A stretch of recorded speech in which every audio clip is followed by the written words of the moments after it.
আমরা চলে যাচ্ছি, আমাদের সহকর্মী রয়েছেন পশ্চিমবঙ্গে শুভজিৎ পুততুণ্ড, আমরা যাচ্ছি তার কাছে। শুভজিৎ, আপনি শুনতে পাচ্ছেন? শুভজিৎ, এই মুহূর্তে আপনি আমাদেরকে দুই দেশের যে সংঘাত রয়েছে সেই নিয়ে সর্বশেষ কি তথ্য আপনার কাছে রয়েছে? আমরা যতটুকু জেনেছি পাকিস্তানে 26 জন, ভারতে 10 জন নিহতের খবর পাওয়া গেছে।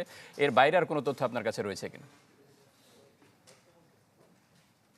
দেখুন, 10 জন যে বেসামরিক নাগরিক মৃত্যুর কথা বলা হচ্ছে, এটা একেবারেই বেসরকারি সূত্রে। সরকারি সূত্রে এখনো পর্যন্ত 3 জনের মৃত্যুর খবর স্বীকার করা হয়েছে। অন্যদিকে পাকিস্তানের তরফে 70 জনের মৃত্যুর খবর ভারত দাবি করেছে। 70 জনের মধ্যে পাকিস্তানের মোস্ট ওয়ান্টেড টেররিস্ট মাসুদ আজহার, তার পরিবার সহ মোট 14 জনের, তার পরিবারের মৃত্যুর খবর কিন্তু বলা হচ্ছে। যদিও এই 14 জনের মধ্যে আবার কোনো ক্ষেত্রে বলা হচ্ছে 14 জনের মধ্যে 10 জন তার পরিবারের সদস্য, 4 জনের তার সহযোগী।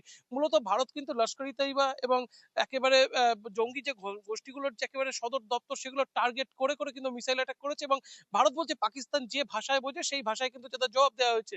পাকিস্তানের তরফে কাল রাত থেকে দাবি করা হচ্ছিল একের পর এক যেভাবে খেলনা বিমান বিধ্বস্ত হয়, ঠিক সেইভাবে কিন্তু বলা হচ্ছিল যে একের পর এক প্রতি মুহূর্তে কখনো একটা, কখনো দুটো, কখনো তিনটে, এরকম ভাবে বলা হচ্ছে 5-5টা ভারতের যুদ্ধ বিমান বিধ্বস্ত করা হচ্ছে।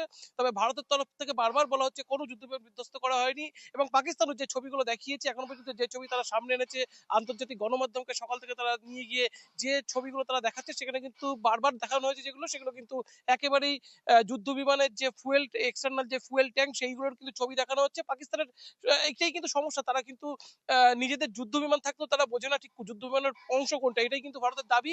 এবং এটা কিন্তু পরিষ্কার যে যুদ্ধ বিমান ভারতের ধ্বংস হয়নি। পাকিস্তান এখনো পর্যন্ত যে ছবিগুলো দেখাচ্ছে সেগুলো সবকটাই যুদ্ধ বিমানের এক্সটার্নাল ফুয়েল ট্যাঙ্ক, যেগুলো ফেলে দিয়ে যুদ্ধ বিমান আরো দ্রুত গতিতে সীমানো ক্রস করতে পারে সেরকম। এবং ভারতের তরফে কিন্তু একাধিক যুদ্ধ বিমান ব্যবহার করা হয়েছে। বলা হচ্ছে একেবারে 71-এর মুক্তিযুদ্ধের পর এই প্রথমবার 3 বাহিনী, অর্থাৎ ভারতের একেবারে সেনা একেবারে 3টে ইউনিট একেবারে সবাই মিলে সমান তালে কিন্তু এই অ্যাটাক যেটা হয়েছে পাকিস্তানের, সেটা সংগঠিত করেছে। এবং তার ফলে পাকিস্তানের যে অ্যাটাক হয়েছে সেটা কিন্তু বলা যেতে পারে পাকিস্তান কালকে রাতে একেবারে নজিরবিহীন ঘটনার সাক্ষী থেকেছে। পাকিস্তানের মানুষ বোমার যে শব্দ, সেই শব্দ তাদের ঘুম ভেঙেছে।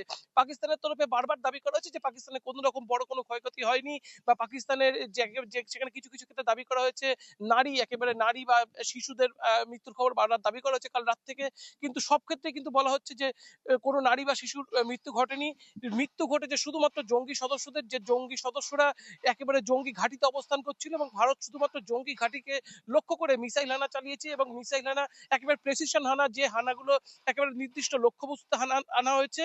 এবং সেই নির্দিষ্ট লক্ষ্যবস্তুতে হানার পরেই কিন্তু একাধিক জঙ্গির মৃত্যু সেগুলো কিন্তু ঘটেছে। মাসুদ আজহারের মৃত্যু ঘটেছে কিনা সেই ব্যাপারে কিন্তু এখনো পর্যন্ত নিশ্চিত করে জানা যায়নি। তবে ভারত সরকারের দাবি তার ভাই, তিনি কিন্তু গুরুতর আহত হয়ে তিনি কিন্তু হাসপাতালে ভর্তি রয়েছেন। মাসুদ কামাল, লস্কর-ই-তৈবার আরেক জঙ্গি, তিনি কিন্তু নিহত হয়েছে বলে ভারত এখনো পর্যন্ত দাবি করেছে।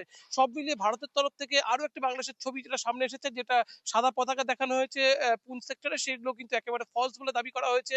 একাধিক জঙ্গি বিমান ধ্বংসের ছবি, যেগুলো লাইভ ছবি, যেগুলো দাবি করা হচ্ছে, সেগুলো কিন্তু সব বিভিন্ন ভিডিও গেমের সিমুলেশন বলে দাবি করা হয়েছে।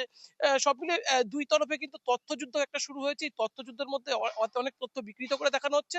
অনেক তথ্য কিন্তু সেগুলো একেবারে যেগুলো বলা হচ্ছে স্যাটেলাইট ম্যাপিং, সেই স্যাটেলাইট ম্যাপিংও দেখা হচ্ছে। কিছুক্ষণ আগে বিক্রম মিশ্র তিনি সাংবাদিক সম্মেলন করেছেন এবং সেখানে তিনি যে ছবিগুলো তুলে ধরেছেন তার মধ্যে কিন্তু স্যাটেলাইট ম্যাপিং এর একাধিক ছবি রয়েছে।